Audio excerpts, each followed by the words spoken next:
सुप्रभात विद्यार्थियों। आज की कक्षा की शुरुआत इस सुंदर सुविचार से करते हैं। हम जो दूसरों को देते हैं वह हमारे पास ही लौट कर आता है, चाहे वह इज्जत हो, सम्मान हो या फिर धोखा। बिल्कुल सही बात है बच्चों। अगर हम किसी का सम्मान नहीं करते हैं, अपमान करते हैं, तो एक दिन हमारे साथ भी वही होता है। हमें हमेशा हमारे गुरु, हमारे माता पिता, हमसे बड़े जो लोग होते हैं वो बताते हैं कि हमें हमेशा दूसरों की इज्जत करनी चाहिए, उन्हें सम्मान देना चाहिए, कभी किसी से झूठ नहीं बोलना चाहिए, बड़ों का आदर करना चाहिए। ये सारी बातें हमें बताई जाती हैं।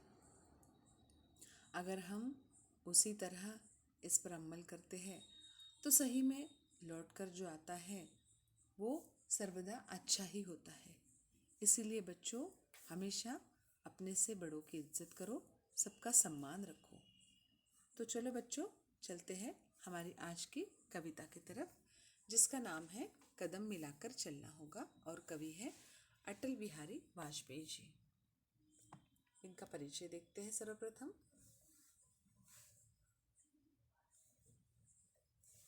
इनका जन्म मध्य प्रदेश के ग्वालियर में 1924 को हुआ है। इन्हें भारत रत्न की उपाधि भी मिली है और ये भारत के पूर्व प्रधानमंत्री भी रह चुके हैं। इन्होंने पत्रकारिता भी की है और ये एक प्रभावी वक्ता के रूप में भी प्रसिद्ध है। इनकी रचनाएं मन में जीने की इच्छा उत्पन्न करने वाली होती है। जिजीविषा का अर्थ क्या होता है? जीने की इच्छा। इनकी रचनाओं में राष्ट्र प्रेम, एकता एवं ओज अर्थात उजाला नजर आता है। इनकी कुछ प्रमुख कृतियां: मेरी 51 कविताएं, कविता संग्रह, साथ ही साथ कुछ गद्य रचनाएं भी हैं, कुछ लेख, कुछ भाषण, बिंदु बिंदु, विचार, अमर बलिदान आदि। अब पद्य संबंधी देखते हैं। आज के आधुनिक युग में गीतों के रूप में कविताएं लिखी जाती है, उसे नवगीत कहते हैं। कवि वाजपेयी जी द्वारा लिखित यह कविता भी नवगीत ही है, जिसमें कवि ने बताया है कि जीवन में सुख होता है, कभी तो कभी दुख होता है, परंतु हर परिस्थिति में हमें कदम से कदम मिलाकर अर्थात एक दूसरे को सहयोग करके आगे बढ़ना चाहिए। तो चलो बच्चों, अब हमारी कविता की तरफ चलते हैं। कदम मिलाकर चलना होगा। बाधाएं आती है आए, घिरे प्रलय की घोर घटाए, पाँव के नीचे अंगारे, सिर पर बरसे यदि ज्वालाए, निज हाथों से हंसते हंसते आग लगाकर जलना होगा, कदम मिलाकर चलना होगा। सर्वप्रथम कठिन शब्दों का अर्थ देखते हैं बच्चों। बाधाएं यानी रुकावटें। यहाँ बाधा का वचन बहुवचन बाधाएं। उसके बाद घिरे, घिरना यानी छा जाना। प्रलय का अर्थ है विनाश। घोर का अर्थ है कठिन, भयानक। घटा, घटाए। अंगारे अर्थात आग। और ज्वालाए का अर्थ होता है आग की लपेटे। निज का अर्थ है अपना। और हंसते हंसते ये यहाँ युग्म शब्द आया है। आग लगाकर जलना होगा, कदम मिलाकर चलना होगा। बच्चों, हमारे जीवन में मुसीबतें, रुकावटें तो आती ही हैं। तो कवि कहते हैं कि वो आए तो आए, चाहे काले बादल घिर जाए। हमारे जीवन में तरह तरह की मुसीबतें आती है, रुकावटें आती रहती है। हमें इनसे डरना नहीं चाहिए, हमें इनका डटकर सामना करना चाहिए। हमारे जीवन में यदि बाधाएं आती है तो हमें परवाह नहीं करनी चाहिए, ये तो जीवन का नियम ही है।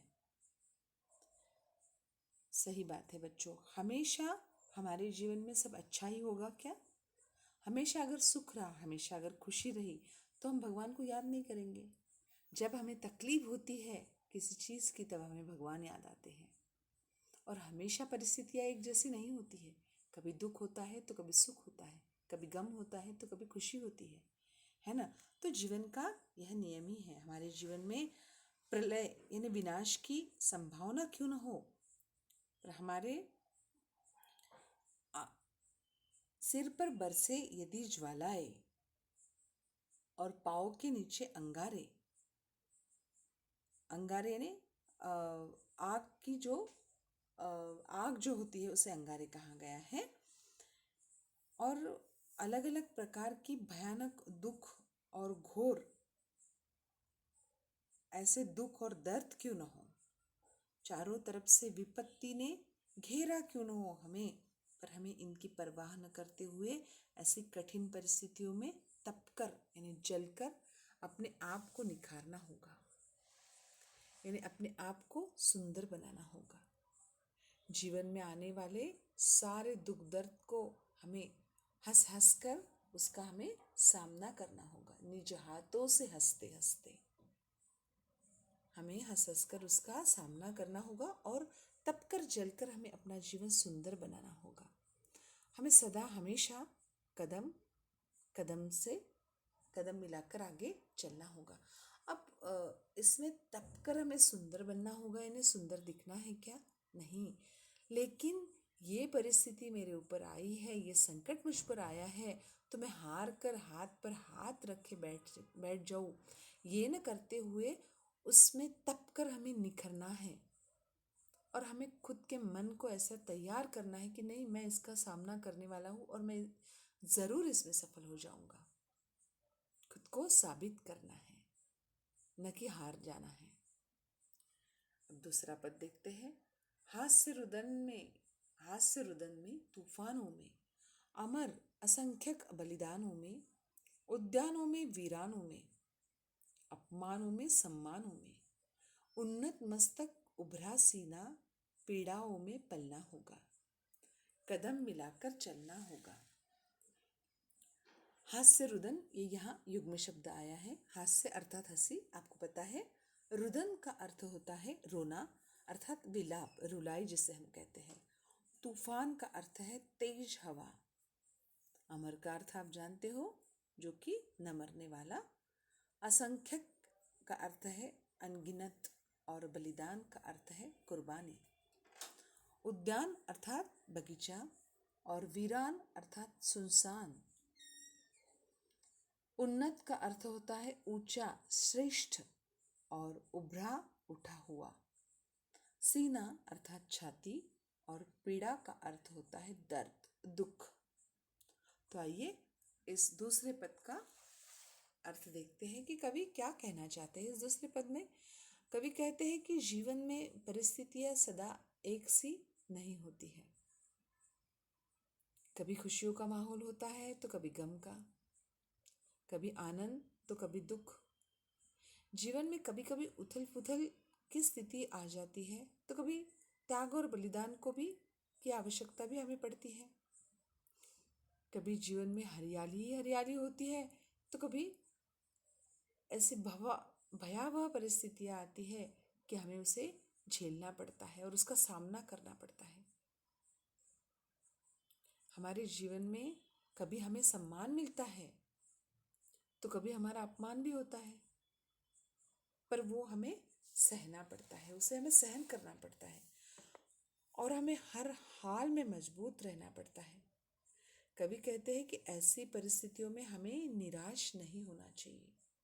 बहुत बार ऐसा होता है कि जहाँ हम काम करते हैं वहाँ अगर भूले से कोई गलती हमसे होती है तो हमारे जो बॉस होते हैं वो हमें डांटते फटकारते हैं, हमारा अपमान होता है, लेकिन हमें उसे निगलना है और उस गलती को दोबारा न करके उनसे ही सम्मान प्राप्त करना है। एक दिन उनसे सम्मान प्राप्त करके हमें खुद को साबित करना होता है।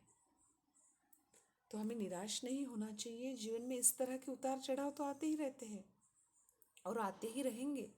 हमें हर प्रकार की कठिनाइयों को, मुसीबतों को सीना तान कर हिम्मत के साथ हमें उसका सामना करना चाहिए। जो भी रुकावटें आती है उसे हमें दूर करना है और हमें हमेशा कदम से कदम मिलाकर चलना चाहिए। हम जैसा चाहते हैं वैसा हमेशा नहीं होता है, परिस्थितियां हमेशा एक समान नहीं होती है। लेकिन हमें ऐसी परिस्थितियों का हमें डटकर सामना तो करना ही चाहिए, पर ऐसा कोई भी शर्मनाक काम हमें नहीं करना चाहिए कि जिसकी वजह से हमारा सिर झुक जाए। हमेशा कार्य ऐसा ही करना चाहिए कि हमारा मस्तक हमेशा ऊंचा हो, हमारा सीना हमेशा उभरा हो, और इस दर्द को सहने का हौसला हमें स्वयं में निर्माण करना होगा। वो एक दूसरे की सहयोग से होगा। इसीलिए कभी कहते हैं कि कदम मिलाकर हमें चलना होगा। तो बच्चों, आज की तासिका में हमने सिर्फ इन 2 पदों का अभ्यास किया। अगली तासिका में अगले 2 पद सीखेंगे। आज के लिए बस इतना ही। मिलते हैं अगली कक्षा में। धन्यवाद।